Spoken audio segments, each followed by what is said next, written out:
Hello YouTube, this is Goddard Radio Moscow here again with another beer review for you today. I'm going to do another Scottish one for you this time. This is a brewery I've already visited and it is quite local to me in Aberdeen where I study. I reviewed their Empire beer a few weeks back for you and I'm quite interested to see what this one's like. So today I have for you the Burnside Brewery's Wild Rhino, which is the brewery's blonde beer. This one is a 330 bottle instead of the half litre that the Empire was in. I'm not quite sure if you can get these beers in the half litre bottles as well. I could swear I've seen these in half litre bottles, but I'm not sure, as I say. But as is usual with my beer reviews, I'll just take you through a little bit of a history of the brewery, and I'll also tell you just a little bit about the local area, mainly for the benefit of those of you watching outside of Scotland. But if you are simply just interested in the tasting of this beer, then feel free to go towards the second part of the video and you will catch that particular segment. But again, let's just go on to the history. Now this is another very new Scottish craft brewery, and as I say, there's a lot of these have popped up in the last sort of 10-15 years with the recent boom that we've had in Scottish craft brewing, particularly over the last 10 years I would say. But they're based in Laurencekirk in Aberdeenshire, and this is almost halfway between the city of Aberdeen and the city of Dundee. For those of you watching outside of Scotland, I always describe the country as looking a bit like a monster's head. So just below the monster's nose you have the city of Aberdeen, the oil capital of Europe. Then if you go down the river that kind of constitutes the monster's mouth, if you like, just on the northern bank of that river you have the city of Dundee, and Laurencekirk is pretty much right bang in the middle of these two cities. It's about half an hour either way to Aberdeen in the north and Dundee in the south. But they say that it took them quite a while to get set up with their brewery and doing their training and things like that, waiting for the equipment to arrive. This brewery is only from about 2009, very late 2009, early 2010, so they're maybe coming up for their sort of 5th birthday if you like. But their initial capacity was only 2.5 barrels, and with this they trialled their first batch of beers and waited for the first tasting, and they officially launched with 3 beers at the 24th Great Grampian Beer Festival in Aberdeen in June 2010. And the Empire beer, which was the one I reviewed for you a few weeks ago, this was voted as the second best beer of the festival in the People's Pint category, so a very good achievement for them on their first outing if you like. But since then they've steadily built up a network of pubs who sell their beers throughout Scotland, England and also into Northern Ireland as well. But there's quite a detailed description of the brewing process on their website. First they have the mashing process in the mash tun, which converts the carbohydrates and the malted grains to sugars, and then they extract the liquid. The grains are added to the water at a specific temperature and they leave this to stand for a while to allow the conversion reaction to take place. They then drain this liquid into a large copper kettle for boiling, and this is done for about 2 hours. And this is the stage where they add the hops to give the different flavours, and this essentially sterilises the liquid and it allows them to remove the unwanted proteins more easily.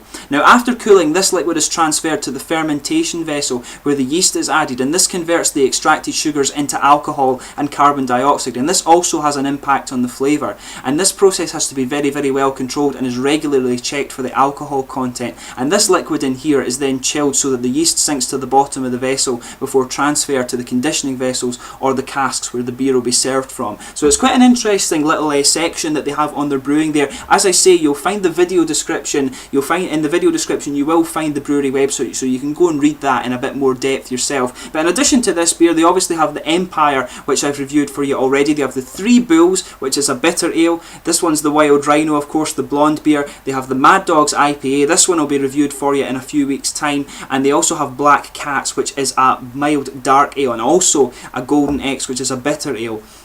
But anyway, there's a good selection, as I say, there's a good section on the brewery website again that tells you a bit more about their beers, but I'm going to concentrate on this one for this video. So let's get on to this guy and have a little look at the tasting. This one is a 4.5% alcohol volume one. It's a golden blonde beer if you like, and it has a little tagline on the back here. It says, "Wow, Wild Rhino is a blonde beer with real style, a true beauty to be enjoyed on balmy summer evenings after a day in safari. Ride the Wild Rhino and quench that thirst. Wild Rhino is a delicate blonde beer which packs a zingy, zesty taste punch, carefully crafted, brewed using a quality single malted barley, torrefied wheat and Styrian Goldings hops. Wild Rhino is a crisp, refreshing drink with a long, dry finish. So next time you're on the savannah or just relaxing at home with friends, why don't you ride the Wild Rhino? It says it's great with barbecues, salads and fish, and cooked your favourite way.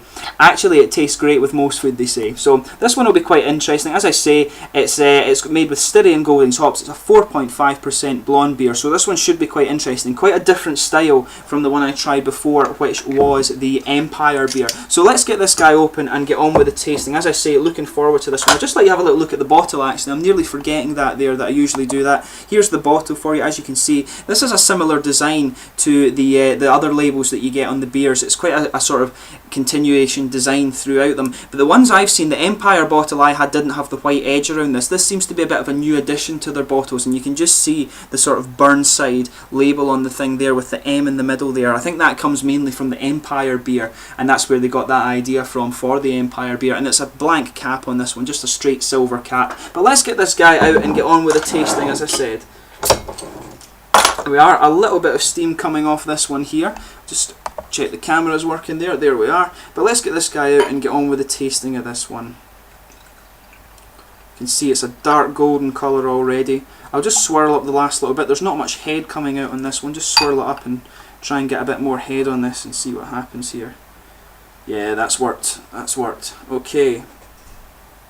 So yeah, as you can see, it's quite a rich sort of darker golden colour, maybe just bordering on amber if you like. There's a nice sort of just over a half finger, just under a finger if you like, of head on it. It's quite fluffy. There are some bigger bubbles in there. If I look for carbonation, it's actually quite hazy, this beer. I can see my fingers through the back, but not by too much. There is just a little bit of carbonation going up there. It doesn't look as if it's overly carbonated, but I'm seeing some sort of bursts of bubbles actually now that it's more in the light going up to the top here. The head's starting to fade out, so let's just give this guy a smell and see what it's like.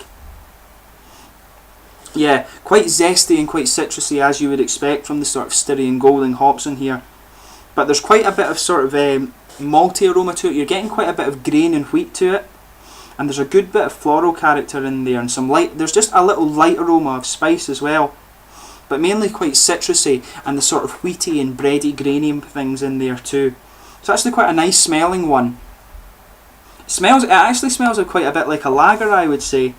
But that's kind of, it's quite an interesting one. Quite bready, but with a nice bit of citrusy and floral element in there as well. But let's give this guy a taste. Quite a bit of grassiness actually now that, yeah, definitely grassiness. But let's give this guy a taste. As you can see, the head is fading quite a bit now, and it's just a very thin layer. Quite a bit of bitterness actually as you take it in. You just get that as it's going in.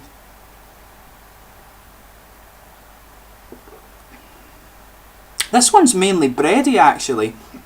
You're getting a nice bit of bready and wheaty grainy malts in there. And there's maybe just a little bit of spice character to that. That seems to be a bit of a recurring theme with the Burnside Brewery actually. There is just a little bit of spiciness. This must be to do with the type of wheat that they're adding to their beers, I would say.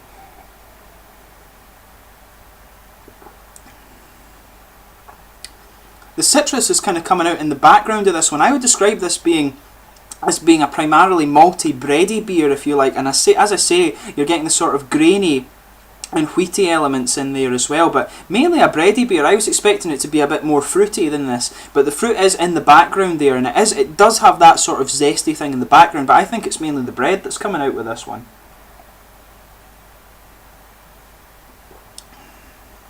And there is a hint of spice character to it. This one's actually quite refreshing on the mouth. As I say, it's a good summer's day beer, this one.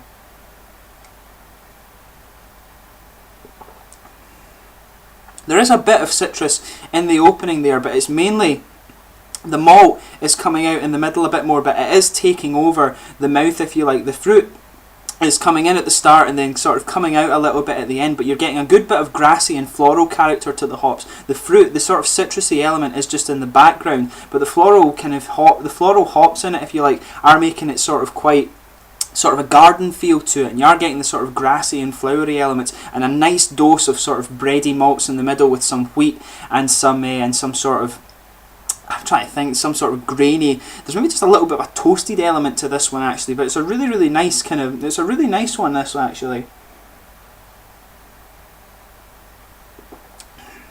In terms of the mouthfeel, this one's definitely light to mid-bodied. It's quite crisp actually. The carbonation comes in with a little bit and it smooths out at the end, and you've got a little bit of a dry finish to this one. It's actually quite dry throughout now that I think about it.